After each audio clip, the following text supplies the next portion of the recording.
हरि ओम नमो नारायण।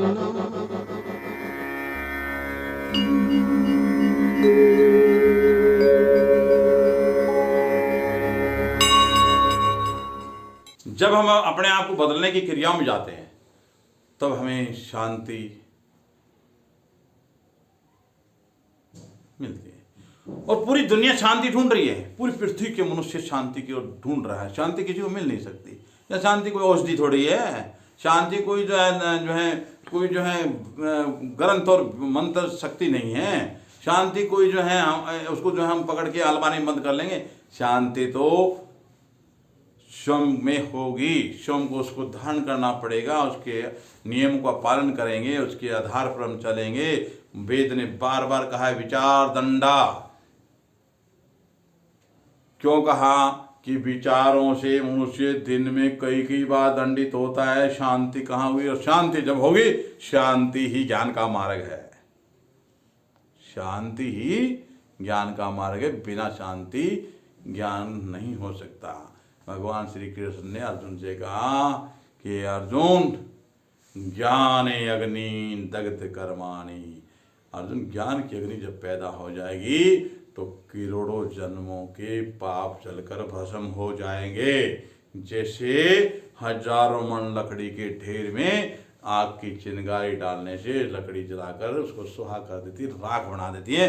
ऐसे कितने हजारों करोड़ों जन्म हुए, उन जन्मों के जो संचित कर्म थे, अच्छे बुरे, सबको जलाकर निर्मल कर देगा।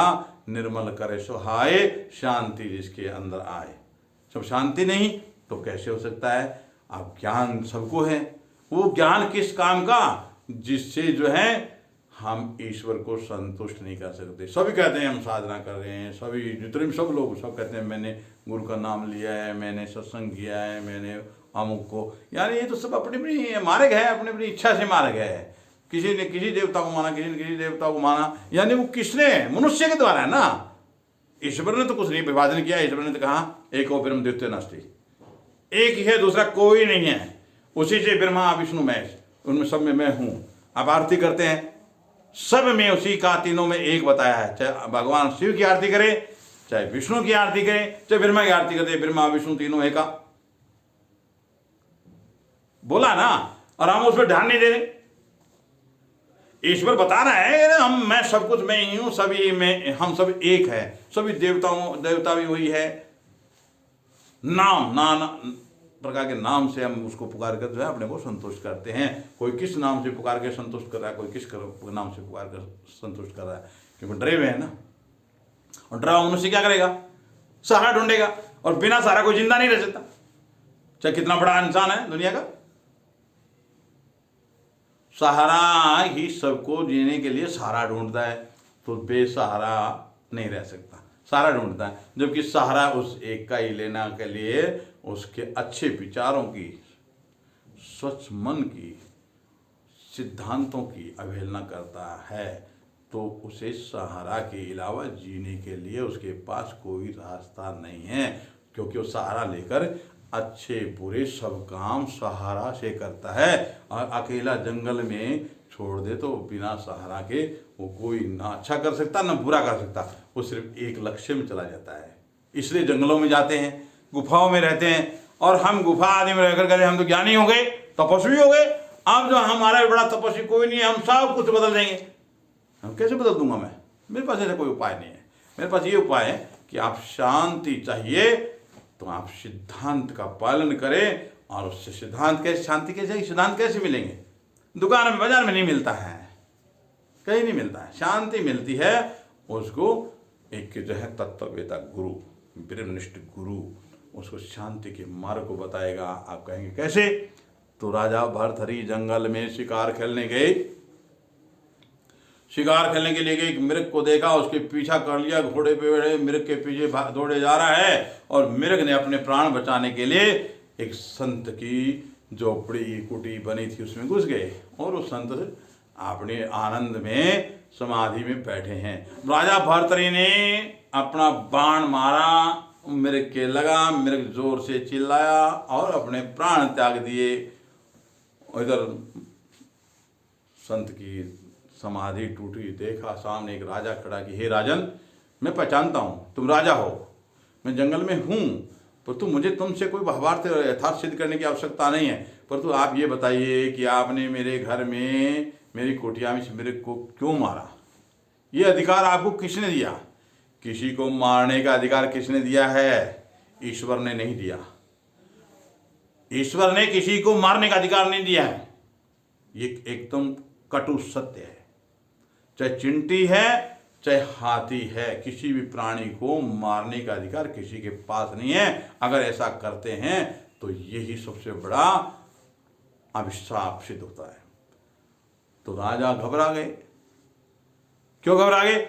महाराज कहते हैं मैं तुम्हें शापित करता हूं, तुमने ये बहुत बड़ा अन्याय किया है, अपराध किया है, इसको मैं तुम्हें अच्छे विचारों से संग्रहित करने के लिए शापित करता हूं, जिससे तुम फिर से किसी प्राणी के प्राण नहीं लोगे। और मनुष्य होकर किसी भी प्राणी का प्राण लेता है तो उससे बड़ा दुष्टता का आचरण हो ही नहीं सकता। राजा भर्तरी ने कहा कि मैं क्या करूं गुरुजी, गलती या भूलवश हो गया, मैंने ये अपने अंदर विचार नहीं किया कि ठीक है, अगर तुम ये जानते हो मानते हो तो इसको मेरे को जिंदा कर दो तो मैं आपको क्षमा कर दूंगा। अब मुर्दा प्राणी जिंदा कैसे हो सकता है? नहीं हो सकता ना? हो सकता है। राजा तो नहीं कर पाए, कहना नहीं कर सकते, तो बोला भाई मैं साहब लेने लिए तैयार हूँ कि गुरुजी आप इसको जिंदा कर दे तो मैं आपका शिष्य बन जाऊंगा। ठीक है, बैठ जाए यहाँ। भर्तरी बैठ गए। महाराज ने अपने कमंडल से निकाला एक फल और वो मृग को जैसे ही पिलाया, मृग जिंदा हो गया। जिंदा हो गया। भर्तरी आश्चर्य में शांत होकर बैठ गए। कहना ठीक है, कोई बात नहीं, तुम्हारे बिना राज्य का काम नहीं चलेगा, ये फल ले जाओ और ये तुम खा लेना, तुम कभी मरोगे नहीं, ऐसे ही रहोगे सुंदर भव्य युवा, तुम्हारे को कोई नुकसान नहीं होगा, ये ले जाओ घर में। और भर्तरी ले जाके घर में किसको देते हैं? उसकी 2 पत्नियां थी, रानियां थी। राजा की पत्नी कहा, उत्तम शब्द पत्नी है, रानियां तो अहंकारवश हो गया, फिर मैं राजा हूं। कौन है राजा? कोई राजा नहीं हुआ। ये तो मनुष्य को प्राप्त करने के लिए ही राजा कहलाना है। प्रेम से प्राप्त करके जो है एक सिद्धांत को तैयार करना ही सबसे बड़ा सिद्धांत है, उसका नाम है महाराजा। अब वहां से उसने पत्नी को दिया और उसकी पत्नी एक तो पिंगला थी, एक चंद्रसेन थी। चंद्रसेन उसको प्राण से प्रिय थी, दे दिया। अब वहां लिखा है इमाम चे मदनाम चे दिक्ताम चे दिक्ताम चे, मुझे धिकार है कि मैंने जो किया। और वहीं से भर्तरी को ज्ञान पैदा हो जाता है, योगी बन के निकल जाते हैं। तो क्या हम योगी बनने के लिए सिद्धांत का जब तक हमारे को चोट नहीं लगे, जब तक हमारे ऊपर सिद्धांतों का जो है हमारे ऊपर जो है मल से विचारों का जो हमारे दिमाग से लेकर पूरे शरीर के ऊपर विचारों का जो है अस्तित्व मलस हो गया है, कुपित हो गया है, उसको शुद्ध करने के लिए गंगा नहाने शुद्ध हो जाएगा? नहीं। पहले हम उस शरीर पर चढ़ा हुआ है असामाजिक आवरण है, उसको साफ और शुद्ध करने के लिए उसे सद्गुरु की शरण में जाकर सिद्धांत के पालन के नियमों का सीखना चाहिए, जिससे उसे शांति प्राप्त हो जाए। और शांति से उसे ज्ञान अवश्य प्राप्त होता है। ये कटु सत्य बताता हूँ आपको। और जब तक वो सिद्धांत का पालन नहीं करेगा, जो उसको शांति नहीं मिलेगी, और शांति नहीं है तो उसको ज्ञान कैसे हो सकता है? वो सभी एक जैसा, हम सभी एक ही उसी मार्ग से चल रहे हैं। क्यों? सबके अंदर क्या है? तेरी मेरी है।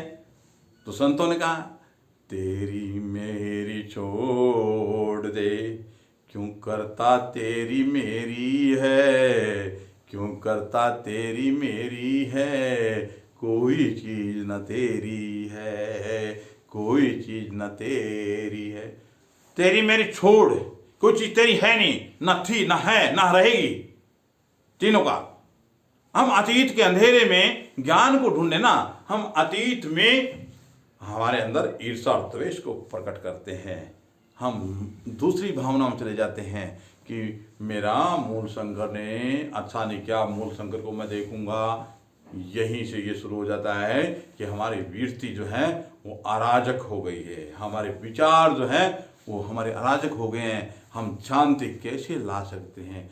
और जब तक हमारे अंदर शांति नहीं आएगी तब तक हम एक पशु पक्षियों की तरह ही जीवन जी रहे हैं। पशु पक्षियों और हम अंतर क्या है? खाते पीते वो हैं, चलते फिरते वो हैं, सोते जागते वो हैं, उठते बैठते वो हैं, गर्मी सर्दी उनको लगती है, धूप छाया का अनुभव वो करते हैं, बच्चे वो पैदा करते हैं। तो हम और उनमें अंतर क्या है? सोचते हो? वो वस्त्र नहीं पहनते, नंगे घूमते हैं, और हम वस्त्र पहनकर भी उन पशु पक्षियों से ज्यादा नंगे हैं। वस्त्र पहनकर, बढ़िया सुंदर सुंदर वस्त्र पहनकर ही कहेंगे हम बहुत सुंदर वस्त्र पहना है, और फिर उन वस्त्र के अंदर भी उन पशु पक्षियों से ज्यादा नंगे हम हैं। हमारे पास ज्ञान कैसे हो सकता है? हम किस ज्ञान की बात कर सकते हैं? हम अनावश्यक विडंबनाओं को पैदा करने के लिए, अपने स्वार्थ पूर्ति के लिए लगे रहते हैं। इसलिए हमारे अंदर तेरी मेरी जागगी, तेरी मेरी ले चले, तेरी मेरी न छूटी, फिर भी हम रहे चले। आखिर में वही चार उठा के ले जाते हैं। और उठाने वाले, मरने के बाद उठाने वाला कौन है? जन्म देने वाला कोई और, पालन पोषण करने वाला कोई और, कपड़ा बनाने वाला कोई और, पढ़ाने वाला कोई और, सिखाने वाला कोई और मरने के बाद उठा के ले जाने वाला कोई और। यही आके वहीं आके छित्र हो जाता है। तो क्यों करते हैं? किस लिए करते हैं? इसलिए हम अपने आप के अहंकार, ईर्षा और द्वेष, इनके शिकार हैं। इसलिए हम मनुष्य कहलाने के अधिकारी नहीं हो सकते। मनुष्य कहलाने के अधिकारी जब भी होते हैं जब हमारे अंदर सबके प्रति सद्भावना और प्रेम जागृत हो जाता है। प्रेम ही सच्चा कर्तव्य है। ईश्वर प्रेम का दीवाना है। उन्होंने उद्धव को प्रेम की परिभाषा गोपियों के पास भेजकर सत्य सिद्ध करके दिखाया है, जो भागवत में है। और जो है गोपी विरह में, विरह बड़ा या मिलन, गोपी विरह में विरह बड़ा या मिलन, उसमें सिद्ध किया है। और सिद्ध करने के उपरांत उद्धव को ज्ञान हुआ कि प्रभु सत्य है, सत्यम परम इदम। यही सब कुछ है। हरिओम तत्सत, हरिओम तत्सत, हरिओम तत्सत।